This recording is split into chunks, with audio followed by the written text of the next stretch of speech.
plaisir et honneur pour moi de pouvoir dialoguer aujourd'hui avec Tzrouya Shalev ici à la Maison de la Poésie. Et je remercie Olivier Chaudenson de nous accueillir.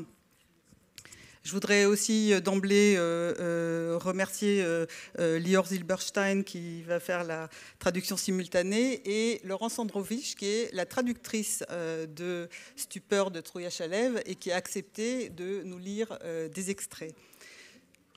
Tzrouya Shalev est une écrivaine dont l'œuvre est déjà bien connue en France et ailleurs dans le monde, notamment en Allemagne où elle avait été découverte par le grand critique Marcel Reich-Ranitzky pour son premier roman traduit, Vie amoureuse. Et dans ce roman, elle explorait les relations humaines jusque dans leur face la plus sombre. Et depuis, elle a continué à explorer ces relations en perçant à jour ce qui se joue dans les rapports amoureux, dans l'intimité des couples qui se décomposent, se recomposent, les tensions entre parents-enfants, la jalousie entre frères et sœurs, les attentes déçues, les promesses non tenues, les petites et grandes trahisons, la conscience douloureuse, les scrupules, les regrets, le sentiment de culpabilité. Seule résiste à ces déceptions la volonté, en général celle d'une femme. Dans ces rapports troubles émerge souvent un passé refoulé, celui familial des protagonistes, mais aussi celui de la collectivité, la société israélienne, dans laquelle ils et elles vivent. L'écart entre les générations renvoie à leur expérience d'une société qui s'est transformée, comme dans Ce qui reste de nos vies, 2014, couronné par le prix Féminin étranger, où le récit alterne entre trois points de vue, celui d'une vieille femme proche de la mort, de sa fille et de son fils. Et on retrouve une structure semblable d'alternance entre deux points de vue, dans le dernier roman de Tzrouya Shalev, Stupeur, qui vient donc de paraître en français chez Gallimard, comme tous les précédents, dans donc, la très belle traduction de Laurence Sandrovich. Et d'ailleurs, vous pourrez l'acquérir à la librairie en face tout à l'heure, parce que Tzrouya Shalev est prête à signer des exemplaires. En tout cas, dans Stupeur, on retrouve cette structure, on passe chapitre après chapitre du point de vue de Rachel à celui d'Atara. Rachel, c'est une ancienne combattante du Lehi. C'est l'acronyme de Combattants pour la liberté d'Israël. C'était un mouvement de résistance sioniste extrémiste qui a été actif entre 1940 et 1948 et qui préconisait l'action terroriste contre l'occupant britannique. Le Lehi a été longtemps déconsidéré, ostracisé, assimilé à un mouvement d'extrême droite qu'il était à ses débuts. Mais en fait, il s'est réorienté à partir de 1942 vers une conception anti-impérialiste et s'est divisé entre plusieurs courants unis par leur ultranationalisme. Rachel reste fidèle aux idéaux du Lehi et elle s'est installée dans une colonie des territoires occupés. Atara est une femme qui a refait sa vie et qui est rongée par les scrupules, le sentiment de culpabilité et l'insatisfaction de sa nouvelle vie dans une famille recomposée. Atara vit à Haïfa, ville portuaire du nord d'Israël, tout en haut du mont Carmel. Il y a d'ailleurs de magnifiques descriptions de la vue de la mer depuis la maison et de toute la montagne.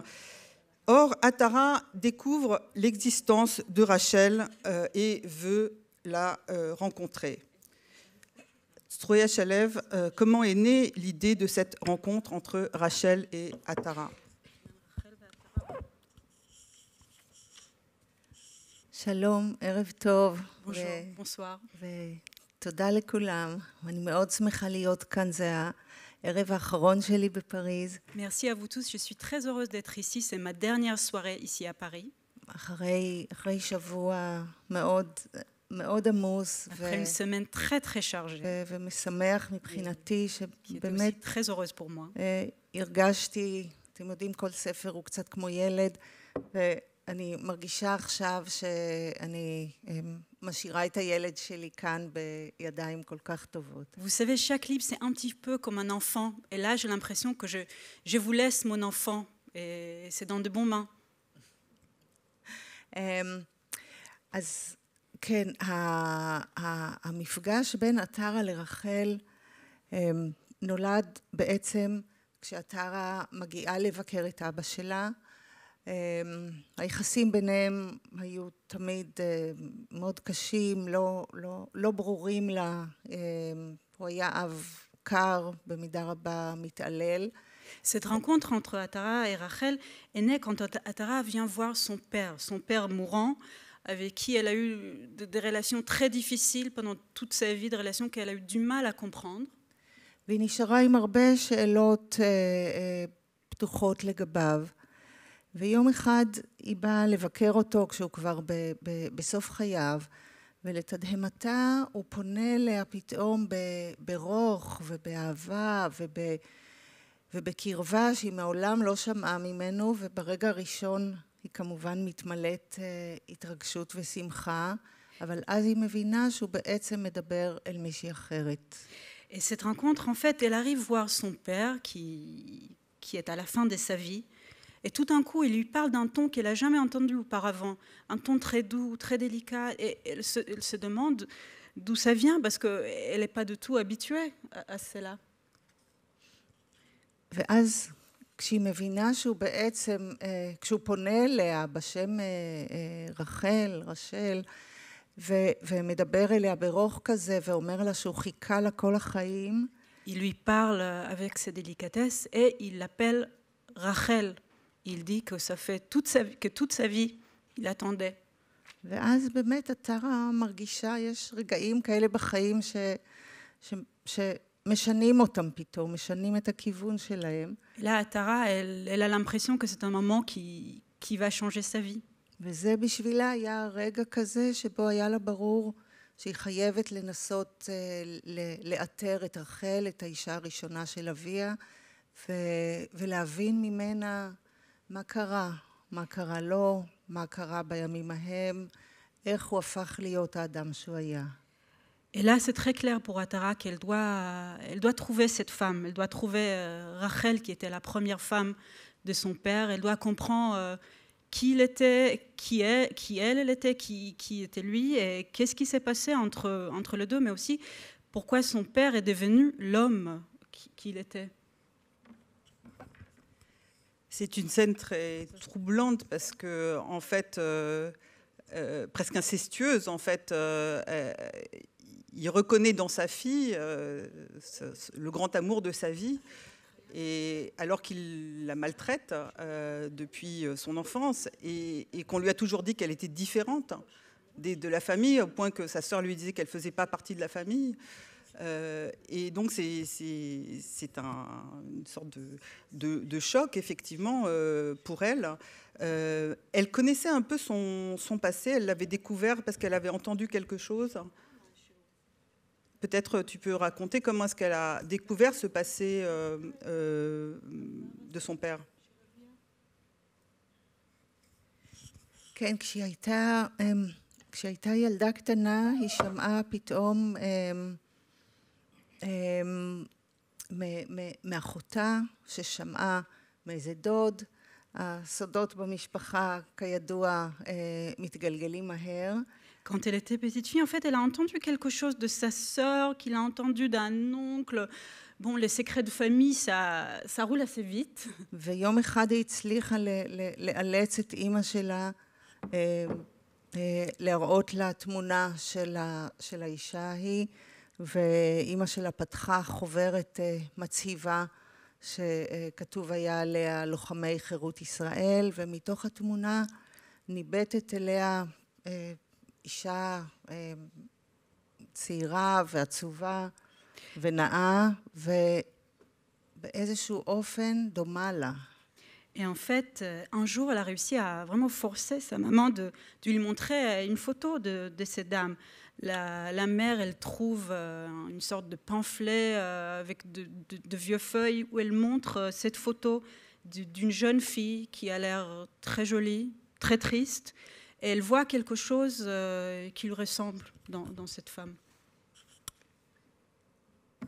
donc à partir de ce moment-là, Atara veut retrouver Rachel. כן. Oui. כן. ברגע הזה, ביום הזה, ניצת אצלה ניצת את התשוקה הזאת, שבעלה שיש לו הרבה ביקורת על מה שהיא עושה, קורא לזה אובססיה, אבל כן, סוג של אובססיה, ותחושה מאוד מאוד חריפה שהיא חייבת לאתר את האישה הזאת,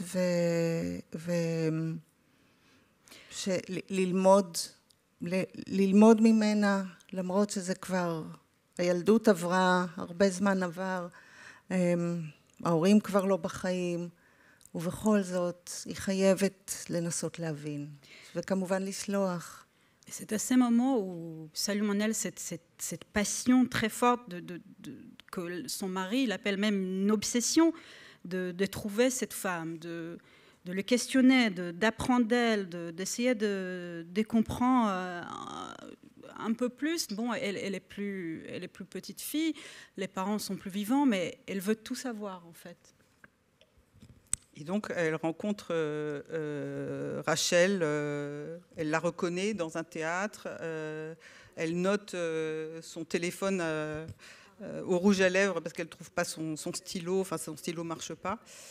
Et finalement, elle arrive à fixer un rendez-vous après des mois. Rachel s'est fait opérer. Et pendant que Rachel attend Atara, elle se remémore une scène de son passé. Et c'est sur cette mémoire que s'ouvre le roman. Alors peut-être qu'on peut lire le début. Donc on va demander à Tsrouya de lire le premier paragraphe en hébreu. Et puis après, Laurence lira la scène d'ouverture.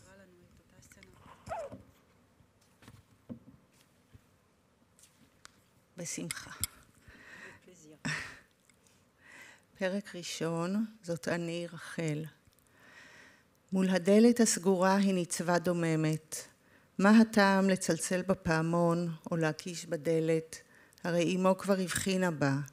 היא חשה בצל של תנועה מבעד לחלון המטבח הפתוח, חרישית כמצמוץ העין. סיר ענק רתח על הפתיליה, ומאחוריו מסתתרת בוודאי האישה קצרת הקומה, אוחזת בכף עץ.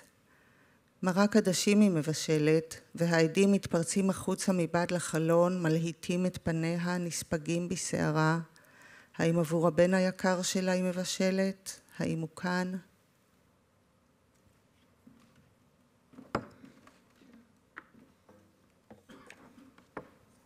Donc chapitre 1er, c'est moi Rachel. Debout derrière la porte close, elle se tient immobile.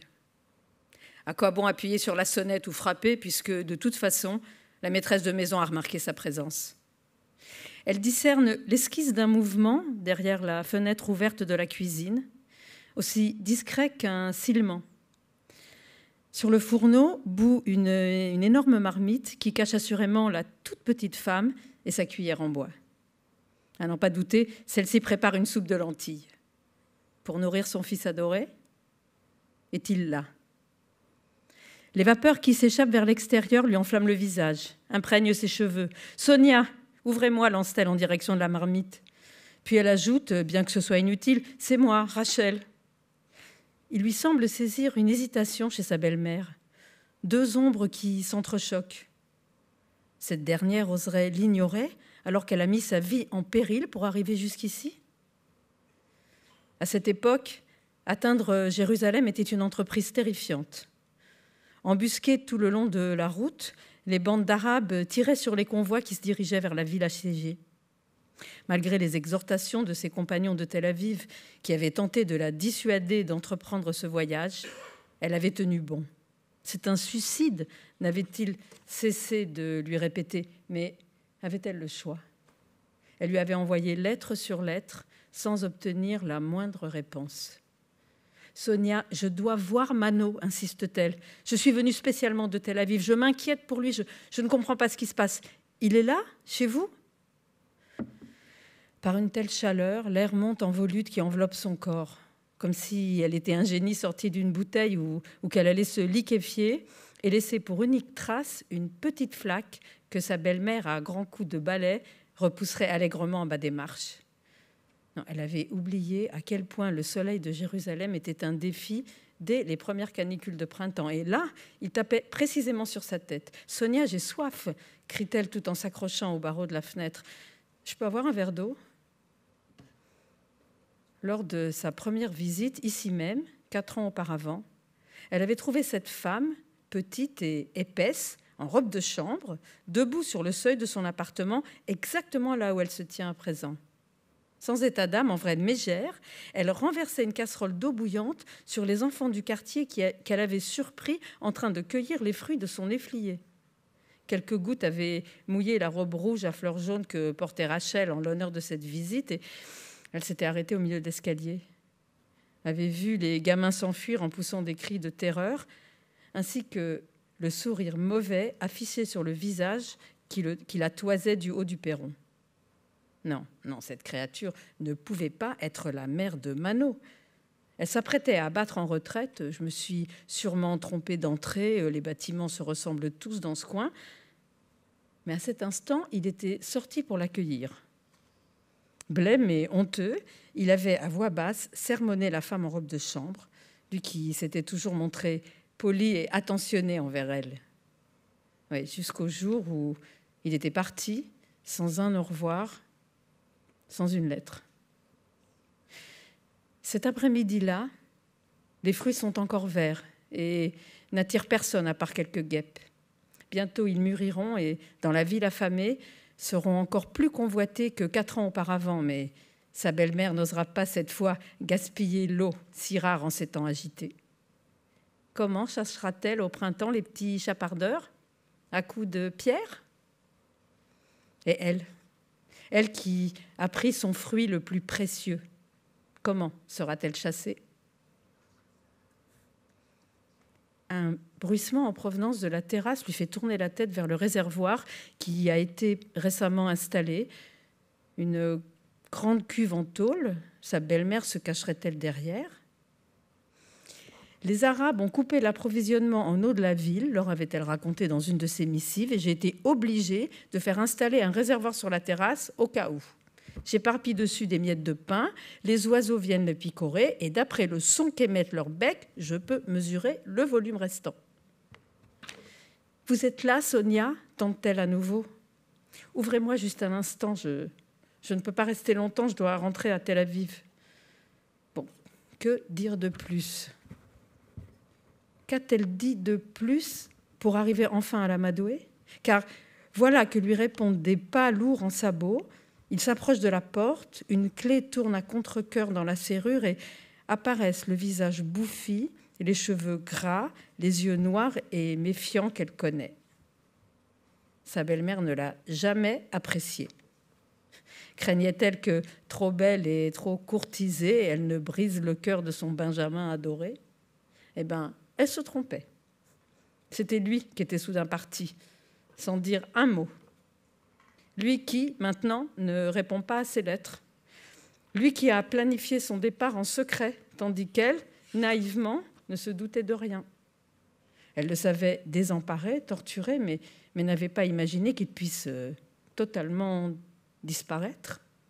« Pourquoi es-tu venue? Que veux-tu » lui demande la vieille femme avec son accent polonais toujours aussi prononcé malgré les dizaines d'années écoulées depuis son arrivée de Varsovie. De son accent à elle aussi, Rachel, il avait honte de toutes les fautes de prononciation dont elle n'arrivait pas à se débarrasser.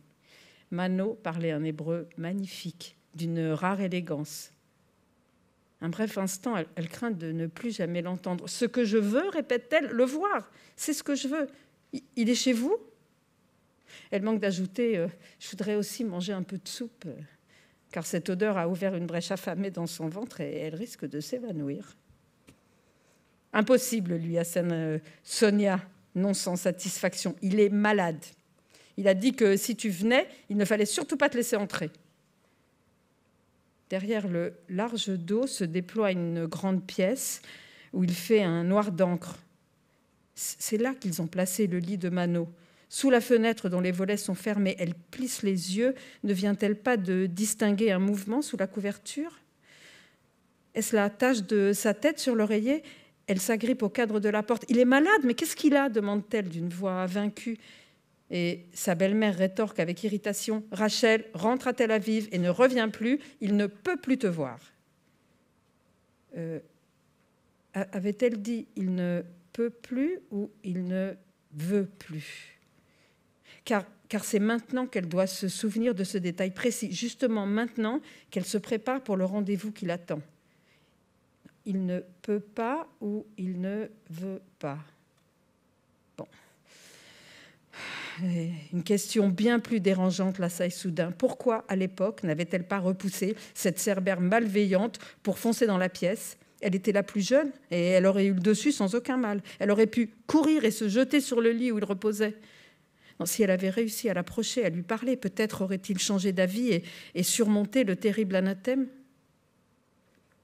70 ans s'étaient écoulés depuis.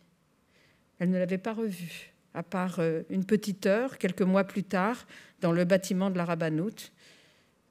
Il avait alors veillé à s'asseoir loin d'elle, n'avait pas regardé dans sa direction, et dès la fin de la cérémonie humiliante, quand elle s'était approchée pour échanger avec lui quelques mots d'adieu, il avait tourné les talons et était parti d'un pas rapide, la laissant pétrifiée à l'endroit même où ils s'étaient mariés.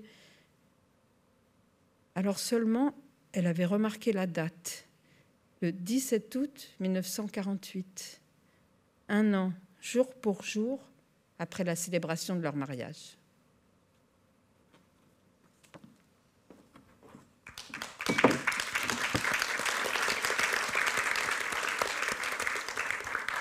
Merci beaucoup pour cette très belle lecture. Alors, il y a une symétrie dans l'entrée en matière, parce que donc, le chapitre suivant, Atara va venir chez Rachel et va rester derrière la porte aussi. Et en fait, la rencontre avec Rachel la plonge dans l'histoire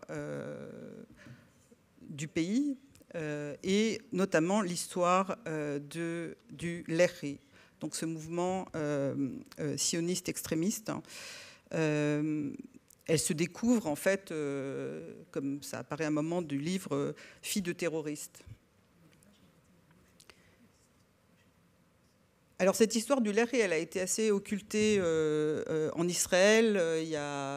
Pendant longtemps, on n'en parlait pas, il n'y avait pas de commémoration jusque dans les années 80, pas d'hommage rendu aux combattants. En fait, je me demandais comment tu as fait pour reconstituer l'expérience de Rachel.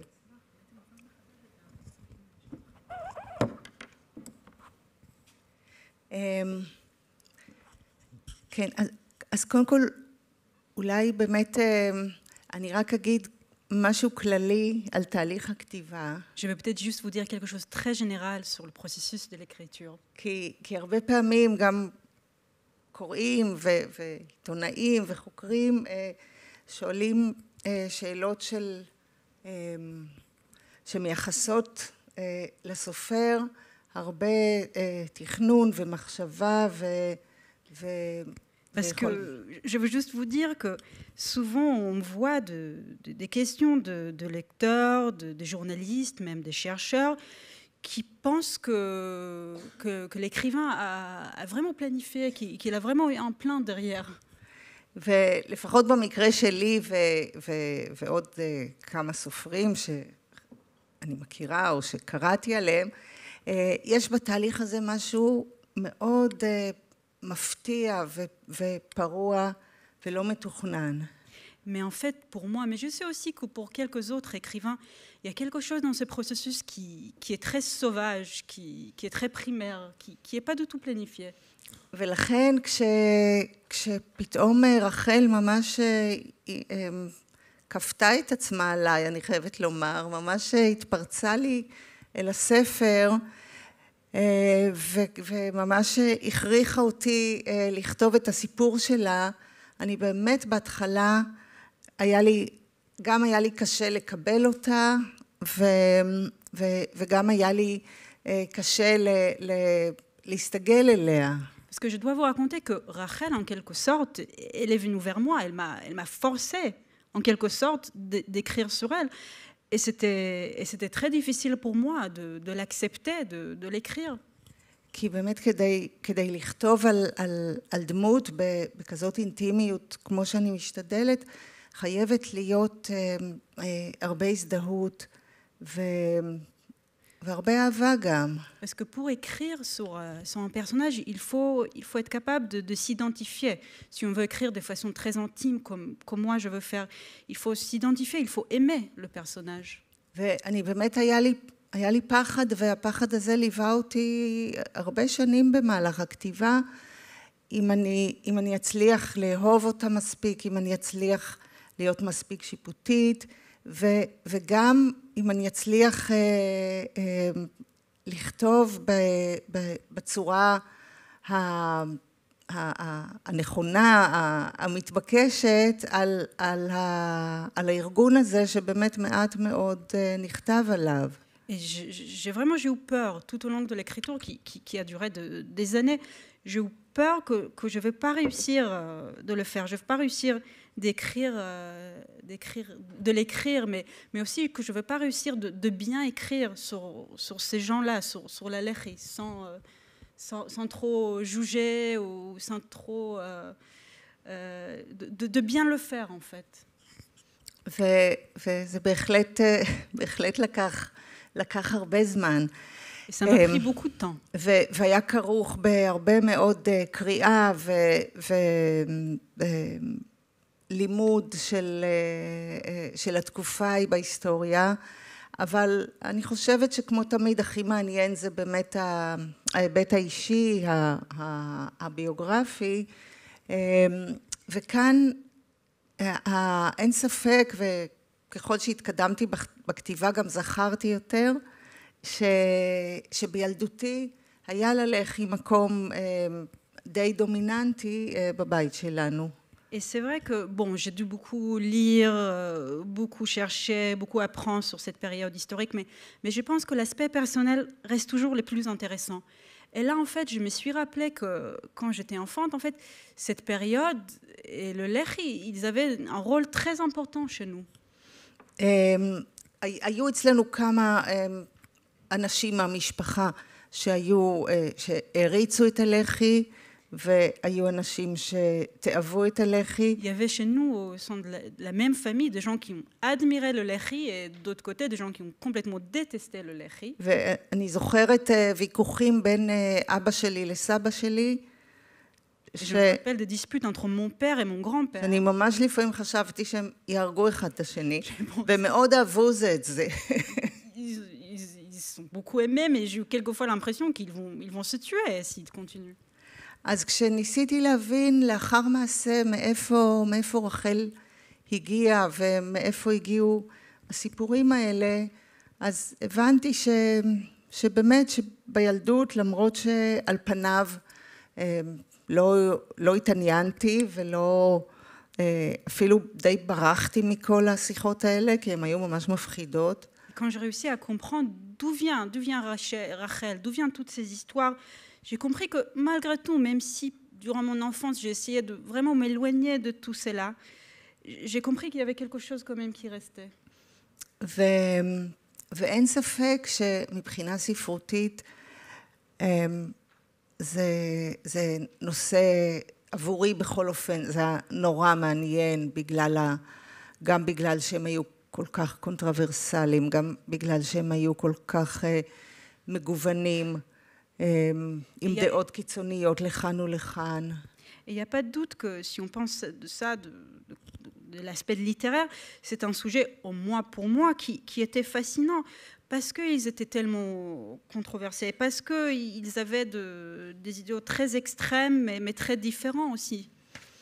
אז באמת ניסיתי לכתוב עליהם בלי לשפוט אותם. J'ai essayé d'écrire sans juger. וכמו שאני אוהבת בדרך כלל להתרכז באינדיבידואל, בסיפור האישי, הפרטי, שתמיד סופח אליו עוד כל כך הרבה סיפורים מבחוץ. Et comme j'ai essayé vraiment cette fois aussi de me concentrer sur le personnel, sur l'aspect privé. Et c'est ça que j'aime faire parce qu'il y a toutes les autres histoires qui rejoignent à cet aspect finalement. C'était des gens très jeunes, ils ont 20 ans, même moins que ça. Et effectivement, ils vivent une vie clandestine, très dure, très violente, avec des tendances très différentes parmi eux. Par exemple, Mano, donc le père d'Atara, dit souvent à Rachel, à l'époque, lui disait souvent ce qu'il faut, c'est se débarrasser des Britanniques, avec les Arabes, on va s'entendre. כן, זה מה שהבדיל אותם, זה היה הדבר העיקרי שהבדיל אותם מהפלמ"ח וההגנה והאצ"ל, זה שהאמונה המוחלטת שהאויב האמיתי והעיקרי, לפחות בתקופה ההיא, זה הבריטים, הכובש הבריטי. Oui, et c'était ça qui les rendait vraiment uniques aussi par rapport aux autres mouvements de résistance de cette époque, l'Irgun ou les Palmach. C'était cette croyance que le vrai ennemi, ce sont les Britanniques. והם אפילו קיוו לצרף את הערבים לשורותיהם כדי להילחם ביחד באימפריאליזם ובקולוניאליזם, והם ראו את עצמם ואת הערבים, לפחות חלק מהם, כבעלי אינטרסים משותפים לחלוטין, ואין ספק שמשהו בתקופה הזאת שעוד אפשר היה לחלום כל מיני חלומות, למרות שהיא גם הייתה תקופה מאוד מאוד קשה, אבל היה עוד משהו מאוד, מאוד יצירתי בחזונות, בתקוות. זה היה מעניין לחזור לשם. Ils ont même espéré que les Arabes vont le rejoindre dans cette guerre contre le Britannique. Ils vont combattre ensemble l'impérialisme, le colonialisme, qu'ils vont tout faire ensemble. Il y avait quelque chose quand même très optimiste, très intéressante dans cette période que c'était très très créatif. Non, ce qui est intéressant, c'est d'y retourner pour voir ces possibles non-advenus, en fait, ces options. Mais c'est vrai que c'était une toute petite fraction d'entre eux qui pensaient ça, et puis ça a été un moment très, très précis. Alors, comme dans ce qui reste de nos vies, on accède à l'histoire que par le point de vue des protagonistes. Donc, Atara attend de Rachel qu'elle lui raconte un passé inconnu d'elle, qui concerne son propre père. Et c'est un passé que Rachel magnifie par contraste à ce qu'est devenu le pays, qui est pour elle une très grande déception. Et Rachel a 2 fils. Et l'un est rabbin et l'autre, c'est un laïc de gauche. D'ailleurs, il refuse d'aller voir sa mère dans les territoires. Alors, est-ce qu'on peut dire que ces 2 fils incarnent en fait 2 figures un peu typiques de la société israélienne ?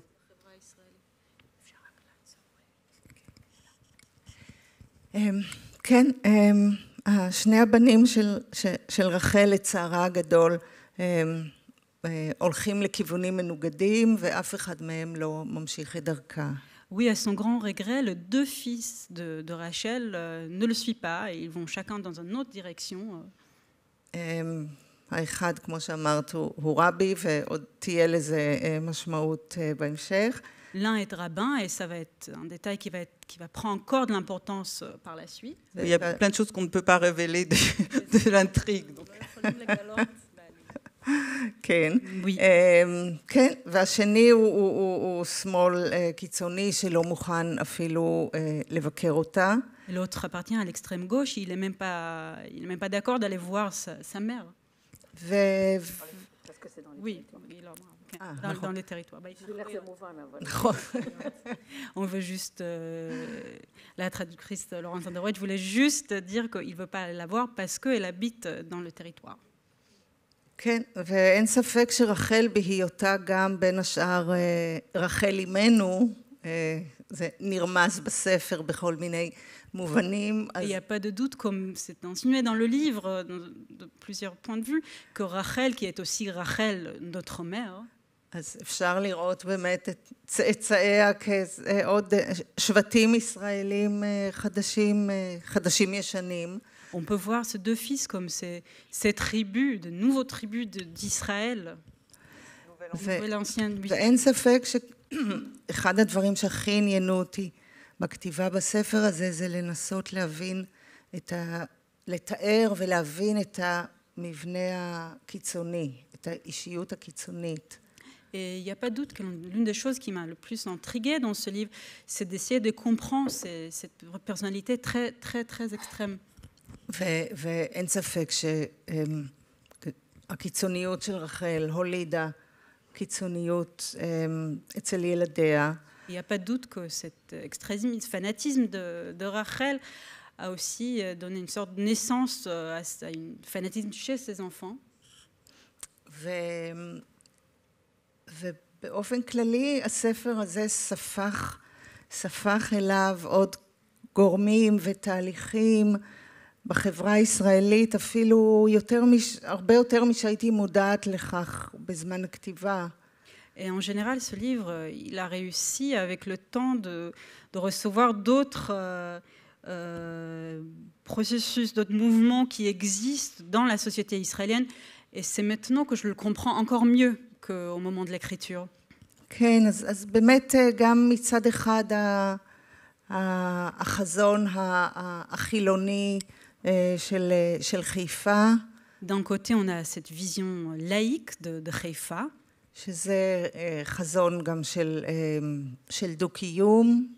Qui est aussi une vision de coexistence, de vivre ensemble. ושל חיים חילונים מודרניים. D'une vie très laïque, très moderne. ומצד שני, רחל במעלה אדומים, הבן שלה החרדי בבית שמש. Et de l'autre côté, on a Rachel qui habite à Ma'ale Adomim et son fils, l'ultra-orthodoxe, qui habite à Bet Shemesh. שלא לדבר על הסיפור של הבן של הטרה, שהוא שרת בקומנדו הימי, ועוד לא כל כך ברור באיזה דרך הוא יבחר. אז באמת נכנסו לי הפעם הרבה זרמים, ונוצרה איזה מפה ישראלית בלי שידעתי. Et de l'autre côté, on a aussi cette histoire de fils d'Atara qui sert dans une unité d'élite, dans le commando de la marine, et on ne sait pas encore quel chemin il va prendre. Donc, en quelque sorte, j'ai réussi à créer ici une sorte de plan de la société israélienne, une carte. Oui, parce qu'à la différence de Rachel, qui continue à adhérer à l'idéologie de sa jeunesse, Atara ne semble pas du tout se poser des questions de cet ordre. C'est une femme moderne, elle est prise dans des dilemmes du choix entre deux vies de famille, et pourtant elle est architecte spécialisée dans la conservation et la rénovation du patrimoine. Alors pourquoi ce métier ? Est-ce que c'est pour rafistoler le passé? Est-ce que c'est pour le conserver derrière la modernisation rapide de la société? Est-ce que c'est pour l'intégrer au présent? קודם כל, המשימה של למצוא את המקצוע הנכון לגיבור ספרותי, זה לפעמים יותר קשה אפילו מאשר לחפש עבודה בחיים האמיתיים. Cette tâche de trouver le bon métier pour un personnage, quelquefois c'est plus difficile dans la vraie vie que de trouver un travail. וזה דווקא דבר שקורה אצלי באמת באופן יותר במחשבה, פחות באינטואיציות. Et ça, c'est quelque chose qui vient, moi, de l'intuition chez moi. C'est quelque chose sur lequel je réfléchis. ואני זוכרת את עצמי מחפשת לה, כמו בלשכת עבודה, מחפשת לה את המקצוע הנכון, ואז היא הגיעה, וזה פתאום היה כל כך ברור. Je m'en souviens que j'ai eu l'impression d'être un peu Pôle emploi, de chercher pour elle ces bons métiers. Et quand c'est venu, je savais tout de suite que c'était le bon. ואני חושבת מה שמושך אותה ואנשים שעוסקים במקצוע הזה, זה זה, כמו שאני מנסה גם לתאר בספר, זה לא השימור עצמו, אלא הניסיון לאפשר לבית, לבניין הישן עוד התפתחות. Je pense que c'est qui l'intéresse dans ce métier, je pense que c'est vrai aussi pour d'autres qui les font, c'est pas l'idée de la conservation, mais l'idée de proposer à la maison, à cet bâtiment, une nouvelle vie, une autre utilisation. להחזיר אותו לחיים, לתת לו עוד הזדמנות לחיות. De lui redonner une vie, de redonner une opportunité de vivre. וגם לספר ולספר את הסיפור שלו, לשמור על הסיפור שלו. Et raconter son histoire, conserver l'histoire. אז במובן הזה באמת הדברים, הרגשתי שהם משתלבים מאוד נכון, וגם כפי שאני למדתי להכיר את הטרה, אז באמת אנשים שבוחרים בתחום הזה, זה בדרך כלל ארכיטקטים עם קצת פחות אגו, שלא רוצים להמציא את הכל מחדש, וזה בעיניי זה התאים לאישיות שלה. Je pense que c'est quelque chose qui va de soi avec sa personnalité, c'est-à-dire de ce que j'ai appris de gens qui font ce métier, on peut dire en quelque sorte qu'ils sont des architectes sans beaucoup d'ego. Donc j'ai eu l'impression que ça lui va très bien. Alors Atara a une amie arabe-israélienne, Rania, qui vit à Nazareth. Et pour elle, la cohabitation semble naturelle. Elle ne lui pose aucun problème.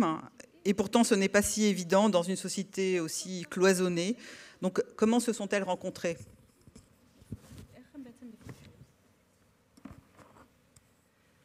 אז זה באמת אחד היתרונות של המעבר שלי מירושלים לחיפה.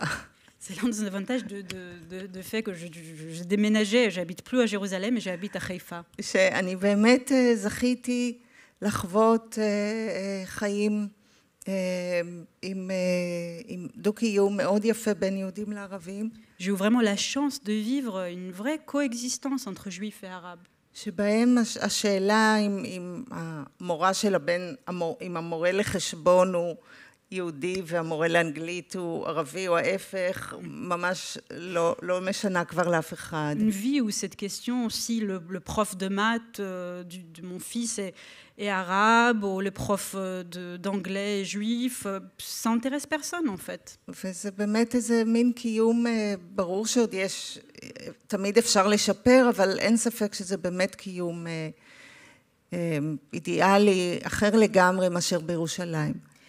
Et bon, on peut toujours faire mieux, mais on peut dire que c'est vraiment une existence très différente de ce qu'on trouve en Israël, à Jérusalem. En quelque sorte, c'est idéal. ולכן באמת אין שום בעיה. הם למדו יחד ארכיטקטורה, הכירו בלימודים, התחברו מהר, ומלבד בכמה צמתים שבספר אפשר להתקל בהם, אז הן באמת חברות מאוד מאוד טובות, וזה אפשרי. Et c'est très simple, elles sont rencontrées à la fac, elles ont étudié ensemble l'architecture, elles sont devenues instantanément des amies, et c'est vraiment des bons amis. Bon, on voit quelques moments de difficultés dans le livre, mais on peut dire qu'elles sont amies, elles sont vraiment amies. Alors, il y a aussi de très beaux rapports entre mère et fille, qui étaient aussi au cœur de Douleur. Douleur, c'est l'histoire d'une femme qui a été victime d'un attentat terroriste et qui sent la douleur réapparaître 10 ans après comme un révélateur de la perturbation des relations familiales par cet attentat. Alors ici, dans Stupeur, la fille, elle est plus âgée et elle est devenue une sorte de complice de la mère. Elle vit aux États-Unis et en fait, elle conseille sa mère, elle donne des conseils à sa mère. Est-ce qu'on peut parler d'une relation inversée entre mère et fille ? Et de manière générale, dans tes livres, il y a des relations parents-enfants très complexes, hein, des parents qui sont souvent démunis face à leurs enfants, qui voudraient les aider sans y arriver.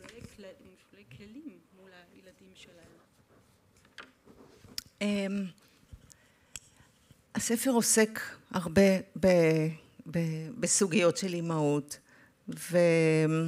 ואין ספק שיש כל כך הרבה אפשרויות לטעות. Ce livre, il parle de la maternité. Il n'y a pas de doute qu'il y a beaucoup d'erreurs que nous pouvons commettre. ואז אתרה שהיו לה יחסים כל כך מנוכרים עם ההורים שלה, חולמת לנהל עם הילדים שלה יחסים חמים וקרובים. Et Atara, qui avait des relations très très complexes et très en distance avec ses parents, elle rêve d'avoir avec ses enfants une proximité, pardon. והיא באמת קרובה אליהם, ואני חושבת שהיא הייתה אימא מאוד מסורה להם, אבל עשתה טעויות שעושות לפעמים אימהות מסורות מדי, גם הגנת יתר, גם חוסר גבולות לפעמים. לגבי ההתייעצויות ביניהן, נדמה לי שזה הדדי, אבל אין ספק שהיא מאוד מאוד מעורבת בחיים של ביתה ווייס ורסה. Et Atara, elle est vraiment très très proche de ses enfants. C'est une mère très très dévouée, quelquefois peut-être un peu trop, qui fait ce genre d'erreurs que nous connaissons, c'est-à-dire protéger trop ses enfants, ne pas donner des limites. Mais je pense que cette proximité va de deux sens, c'est-à-dire que les enfants aussi, ils viennent vers Atara pour demander conseil, pour lui parler. Donc elle a fait des erreurs que nous connaissons tous, mais il y a une proximité. Alors, je voudrais en venir à la relation entre Atara et son deuxième mari, Alexander ou Alex ou Sander, dont elle a un fils. Et je voudrais qu'on commence par la lecture de leur rencontre.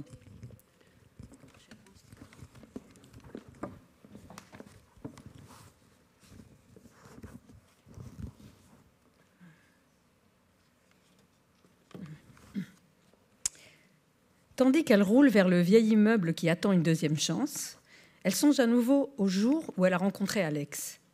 Il venait d'acquérir avec son épouse une villa classée monument historique au centre du Carmel, et c'était cette dernière, une américaine pimpante, qui était venue leur ouvrir la porte dans un claquement de talons aiguilles.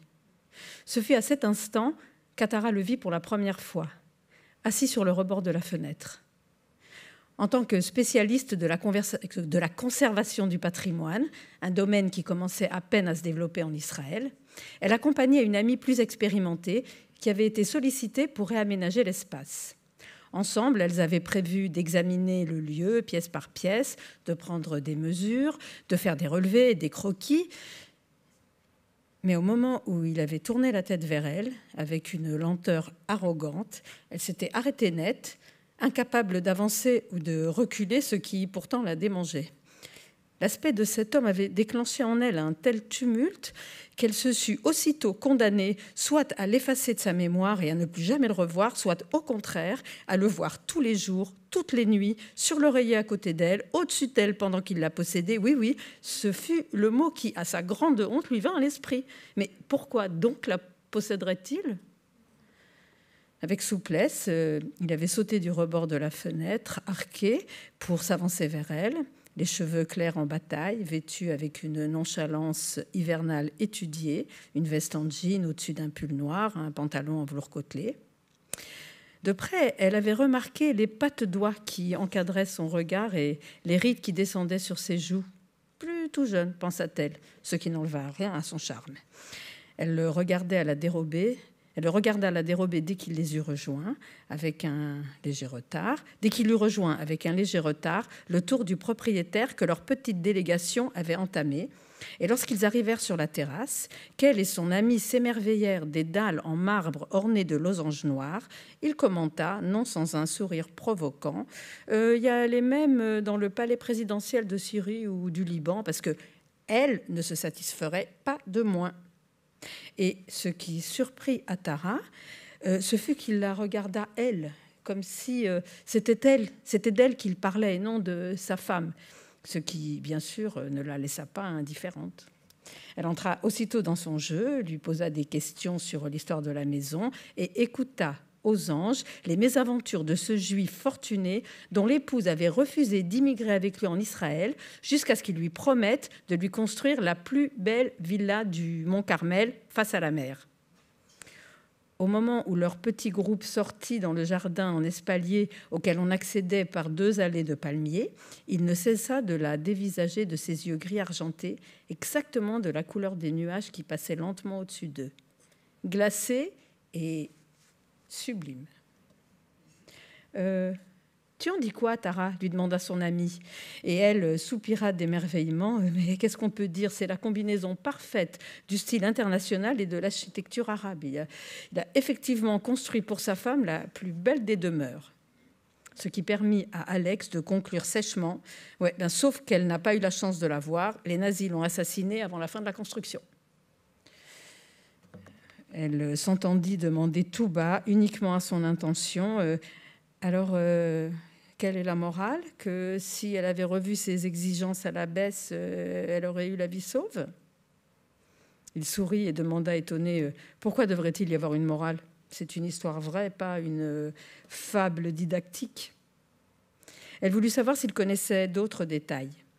Quoi, par exemple, chercha-t-il à comprendre avec un brin d'amusement ? Et elle répondit, par exemple, pourquoi refusait-elle d'immigrer avec lui en Israël ? Est-ce lui ou le pays qu'elle n'aimait pas ? Ou encore, comment a-t-il vécu ici, sans elle ? Est-ce que le couple avait des enfants qui, eux aussi, ont été assassinés, etc. etc.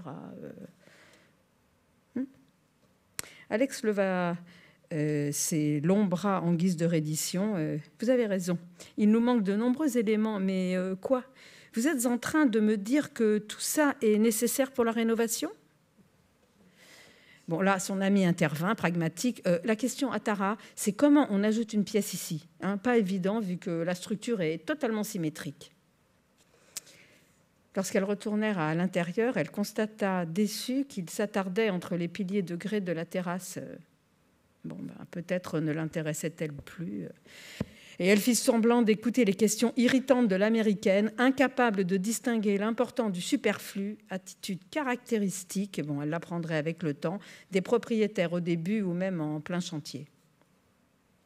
En effet, elle constatait depuis des années combien une initiative qui n'avait rien de crucial et qui, en général, n'était pas non plus indispensable, pouvait cristalliser les tensions chez ses clients au point parfois de provoquer une séparation. Si ce n'est qu'en l'occurrence, la séparation avait précédé le début des travaux. Dès le lendemain, le propriétaire de la maison classée, c'est ainsi qu'elle avait intérieurement appelé dès le premier instant, lui téléphona. Il lui parla avec une franchise toute nouvelle pour elle, rien à voir avec les hommes qu'elle avait rencontrés jusque-là. C'était presque de l'ordre d'une conversation intime entre copines. À la différence que cette conversation-là alluma en elle ce feu mystérieux qui monte du fond de l'âme, recouvre de fumée les détails quotidiens et les rend d'un seul coup inodores et incolores. Une fille de 3 ans qu'on doit aller chercher à la maternelle, un programme de travail qu'on doit terminer, un conjoint qui a laissé un message urgent, non qu'à attendre, se taire, se débrouiller sans elle. « Salut, comment ça va ?» avait-il lancé, comme si bien sûr elle allait reconnaître sa voix et que son appel était évident. Puis il embraya directement sur la pièce de théâtre qu'il avait vue la veille à Tel Aviv et dont l'intrigue lui avait rappelé leur discussion. Surtout que l'actrice m'a fait penser à vous. La vérité, c'est que tout me fait penser à vous. C'est quoi ton truc, Tara ? D'où tu sors ? Question qui n'attendait aucune réponse.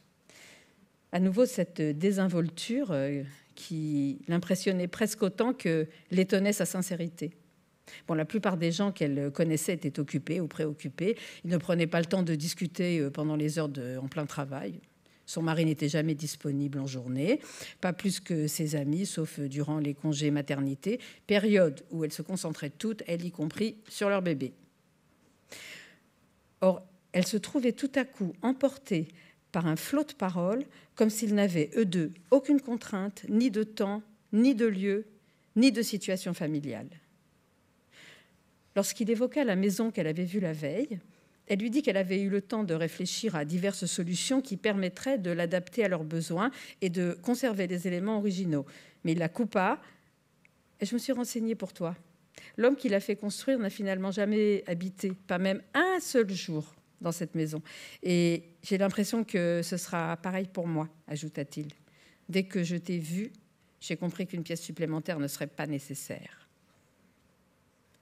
Le fossé entre ces mots et le ton quasi anodin sur lequel il les énonça, comme s'il s'agissait du plus banal des dialogues, la charma tellement qu'elle sentit immédiatement que plus rien ne la retenait dans son propre appartement, un petit logement avec un gros emprunt au pied du Carmel, face à la baie. Il lui proposa un rendez-vous pour le soir même.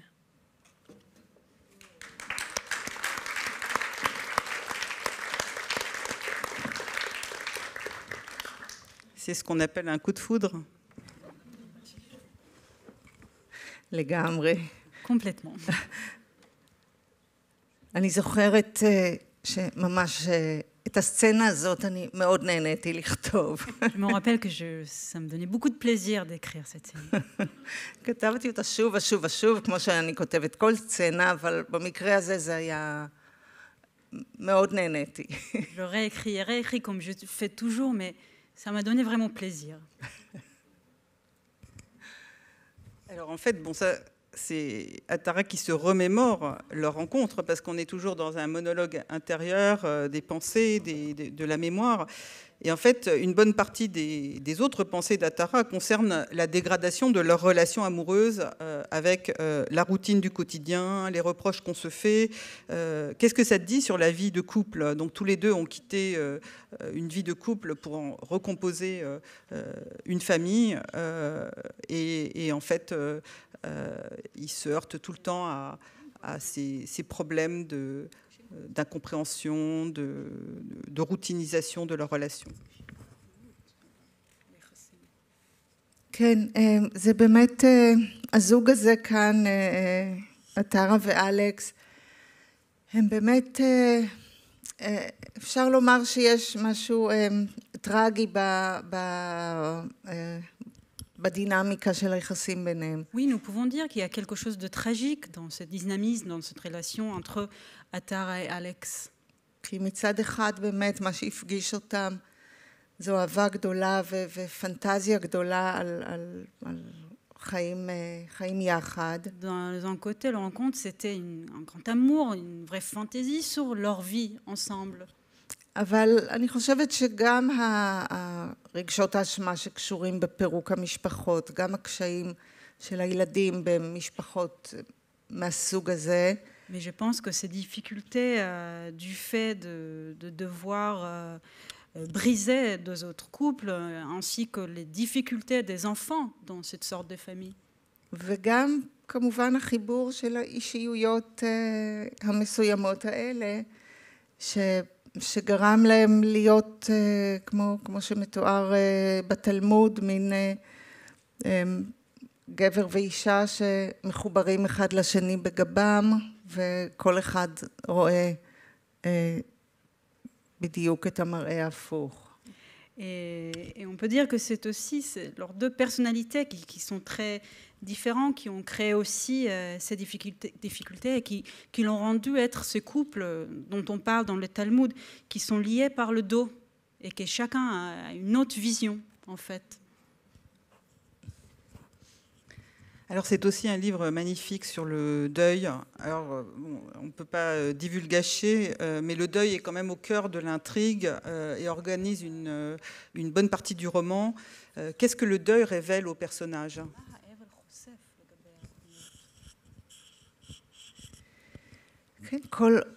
כל אחת מהדמויות מתמודדת אחרת וגם עם אבל אחר. זה באמת התחברו כאן גם האבל הישן העתיק של רחל וגם עוד כאבים אחרים שנוספים. אפילו האבל של עטרה על המשפחה שהיא פרקה, שהיא בעצם לא התאוששה מזה. On peut dire qu'on voit que chacun a sa manière dans ce livre de vivre avec le deuil, de vivre le deuil. Et on voit aussi de différents deuils qui se rejoignent, comme cet ancien deuil de Rachel, mais même le deuil d'Attara sur la famille qu'elle a brisée. אני ניסיתי באמת להיכנס לנשמות שלהם, לנפשות שלהם, ולתאר מתוכן כל אחת מה עושה לה אבל, איך היא מתמודדת עם האבל, וכמובן תמיד התקווה שיהיה בסופו של דבר גם שחרור וגם חסד וגם כל מיני תובנות שיש בהם משהו מנחם. Et moi, j'ai essayé vraiment de rentrer dans les âmes de ce personnage et d'écrire comment ils vivent le deuil, comment ils confrontent le deuil. Et évidemment, on décrit tout ça et on attend qu'à la fin, il y ait une sorte de relâchement, d'espoir, de grâce à la fin de ce deuil. Alors le deuil, c'est le moment où on ne peut plus revenir en arrière, mais où on imagine tout ce qui aurait pu se passer autrement. Est-ce qu'il y a un lien entre deuil et fiction ?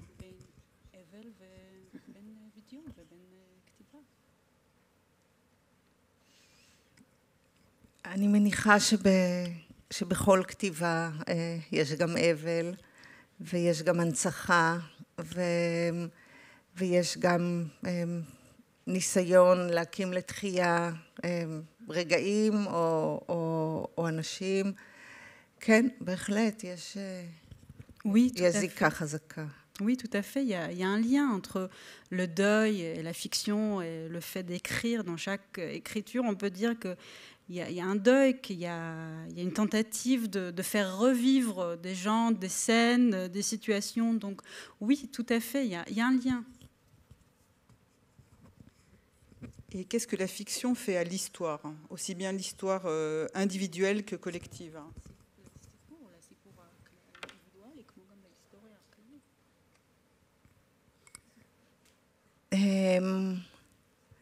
הדמיון מקים לתחייה. הדמיון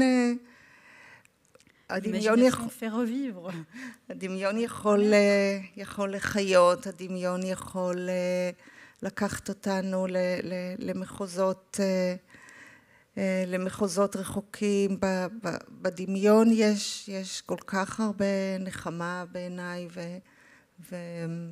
וכל כך הרבה תקווה, גם בדמיון הספרותי וגם אם היינו יכולים להפעיל יותר דמיון בפוליטיקה, זה גם לא היה מזיק. Et oui, cette imagination, la fiction, ça fait revivre, ça fait renaître, ça peut nous amener vers des endroits très lointains. Dans notre imagination, il y a beaucoup d'espoir et dans ce qui se passe dans la littérature. Et j'aimerais bien si on pouvait aussi peut-être utiliser cette imagination aussi dans la vie politique, ça nous ferait peut-être pas mal. Alors le roman s'intitule Stupeur, mais dans la traduction allemande, c'est Schicksal, destin. Alors ce n'est pas une liberté prise par l'éditeur allemand, mais c'était le titre original du livre, il me semble, et que tu as changé en cours de route. Enfin, peut-être tu vas raconter ce qui s'est passé, mais moi ce qui m'intéresse, c'est qu'est-ce qui fait qu'on passe de destin à stupeur? לא, השם המקור, הספר יצא בעברית בשם הזה, בשם פליאה. מה שהיה כמו לחפש עבודה לגיבורים, שלפעמים זה יכול להיות קשה, אז גם בחירת שם הספר, לפעמים היא יכולה לבוא בשלב מאוד ראשוני ולהיות מאוד ברורה, ולפעמים יוצאת הנשמה עד שמגיע השם הנכון. Oui, c'est comme je dis tout à l'heure, que j'ai dû chercher du travail pour le personnage. Alors quelquefois, c'est très aussi pour le titre. Quelquefois, c'est très facile, ça vient tout de suite et c'est très net. Mais quelquefois, il faut vraiment chercher. ומה שקרה לי עם הספר הזה, זה בהתחלה קראתי לו פשוט הרומן השמיני, כי זה היה הדבר היחיד שידעתי עליו. Au début, le titre, c'était le roman numéro 7. Parce que c'est tout ce que je savais ne savais pas plus. עכשיו התחלתי פשוט את הרומן השמיני, אז קוראים לו ככה. Maintenant, je suis en train d'écrire le roman numéro 8. Alors, donc, il y a déjà un roman numéro 8. אוקיי, אז קראו לו הרומן השביעי. ואחר כך באיזשהו שלב, כשכבר הבנתי יותר מה אני עושה ומה קורה בספר, Plus tard, quand j'ai compris un petit peu plus ce que je suis en train de faire, ce qui va se passer dans ce livre, אז החלטתי לקרוא לו גורל. j'ai décidé de l'appeler Destin. אבל זה היה ברור מבחינתי שזה שם עבודה. Mais pour moi, c'était très clair que c'était juste un nom en construction. זה כאילו, זה עזר לי להבין את הספר. Ça m'aidait de comprendre un petit peu le livre. ואז היו מולים שרצו להוציא את הספר. Il y avait des éditeurs qui étaient intéressés. ובהתחלה שם העבודה עוד היה גורל. אז הם חשבו שקוראים לו גורל. Donc ils ont pensé qu'il s'appelle Destin. ואז ממש זמן קצר לפני שהספר, שכבר הייתי צריכה לשחרר אותו, החלטתי שאני פשוט אקרא אותו מההתחלה ועד הסוף, והייתי בטוחה שהשם הנכון פשוט יקפוץ לי מאחת הפסקאות. Et après, bon, j'étais vraiment presque au deadline. J'ai décidé que bon, je vais tout relire et le nom, il va juste sauter, il va juste apparaître de paragraphes. ואז הגעתי לפסקה לקראת הסוף אני מתארת שם איך הטרה אחרי כל מיני דברים, תהפוכות וקשיים שהיא עברה, איך פתאום היא מרגישה שהכעס והתסכול והאבל והקושי, איך מכל התחושות האלה בסופו של דבר הרגש היחיד שנשאר זה פליאה. Et là, je suis arrivée à ce paragraphe où Atara, en fait, après beaucoup de difficultés passées, elle a l'impression que tous ces sentiments de frustration, de deuil, de colère, ils disparaissent. Et de tout cela reste seulement le stupeur. ואז בבת אחת היה לי ברור שזה הספר. Et tout d'un coup, c'était clair. אבל כשמולים בארצות אחרות אמרו לי שבכל זאת מבחינתם השם גורל, שהם כבר שמעו עליו קודם, יותר מתאים, אז אמרתי שמבחינתי אין בעיה. Et quand les éditeurs d'autres pays m'ont dit que bon, on pense que Destin c'est peut-être mieux, ils ont déjà entendu parler de son nom, je dis bon, ok. But for me it's Plia. Mais pour moi c'est super. En fait, je l'avais trouvé, donc c'est page 355 dans la version française. Voilà. Je l'ai cherché parce que je me suis dit, il doit être quelque part. Oui, voilà. Alors, Atara a en commun avec la protagoniste de ton tout premier roman, le fait d'avoir quitté son mari pour un autre homme. Ce premier roman, qui sort bientôt en allemand, il n'avait été traduit jusqu'à ce jour qu'en russe. Alors c'est un récit très très différent des romans qui ont suivi, c'est un récit très expérimental, et je voulais, si tu veux bien, raconter l'histoire, que tu racontes l'histoire de ce livre.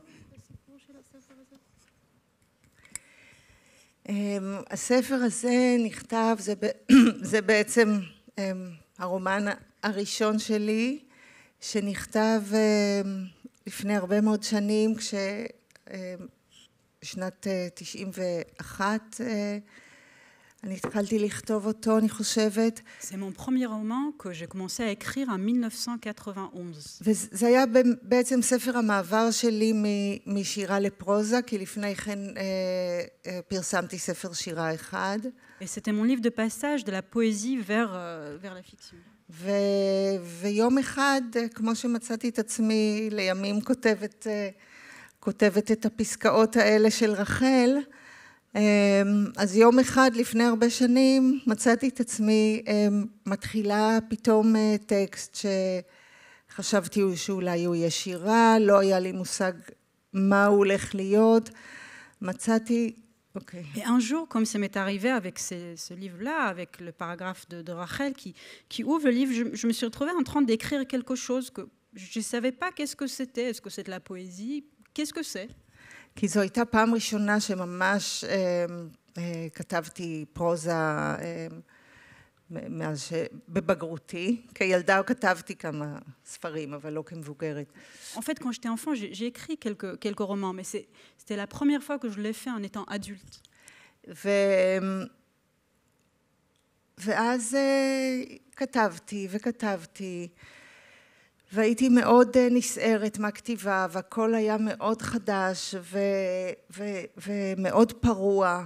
כתבתי מין מונולוג של אישה שהוא קצת כמו איזה, אני זוכרת העורך שלי אז קרא לו סטנדאפ, טרג'די. Et je me suis retrouvée en train d'écrire et d'écrire, et j'étais très bouleversée. Et tout était très primaire, très sauvage. Et c'était une sorte de monologue. Je me rappelle que mon éditeur, à l'époque, l'appelait un stand-up tragedy. Stand-up tragedy. Une tragédie de stand-up.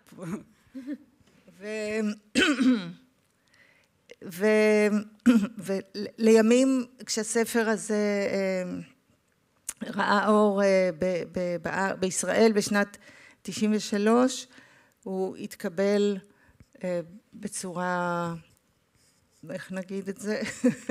Et quand ce livre fut édité en 1993, הוא התקבל בכעס ובאי הבנה. Il était très mal compris, il a provoqué beaucoup de colère.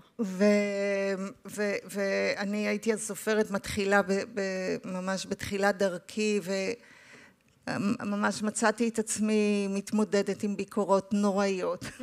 Et je me suis retrouvée en tant qu'une toute jeune écrivaine face à des critiques terribles.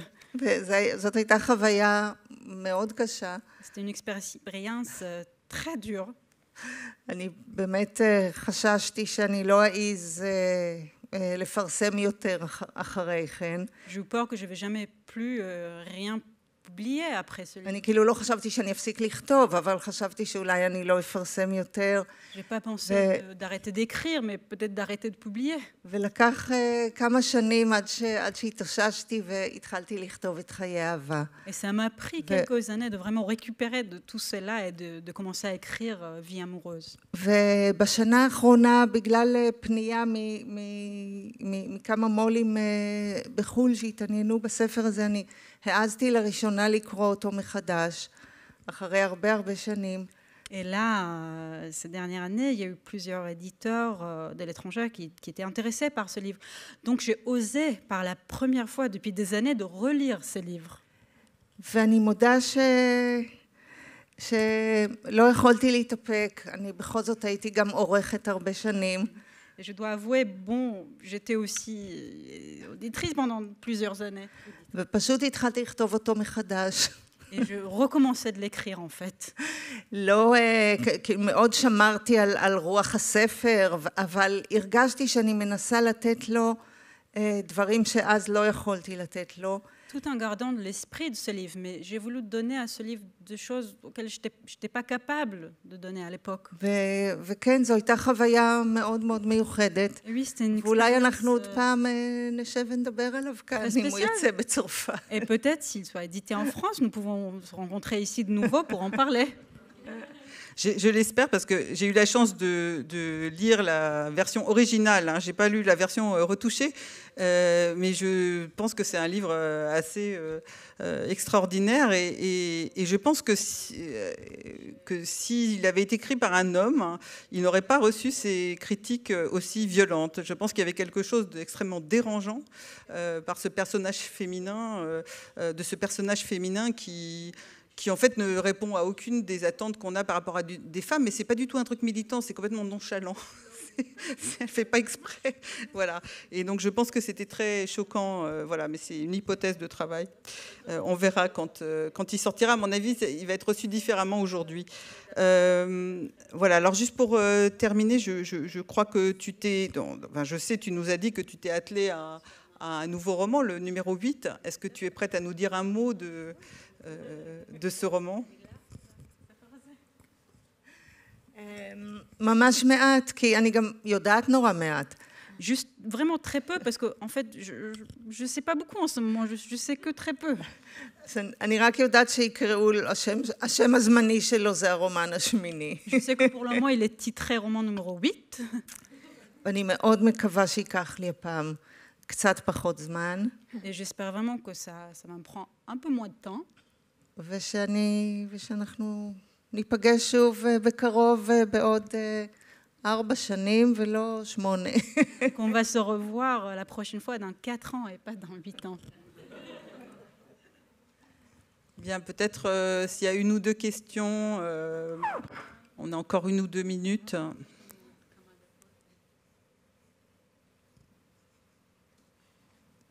C'est difficile de voir la salle. Ah, merci. Oui. Il faudrait peut-être lui donner un micro. Vous avez fait un travail sur G4. Vous avez réussi vraiment à nous transmettre quelque chose d'une vraie sensibilité, d'authentique littérature. C'était vraiment très agréable. Merci beaucoup. Merci beaucoup.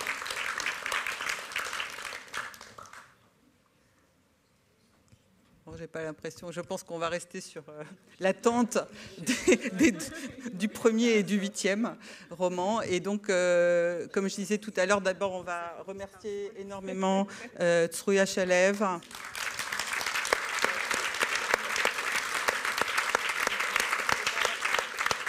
Je voudrais remercier aussi vraiment beaucoup Lior Zilberstein, parce que c'est un travail très difficile de faire la traduction simultanée.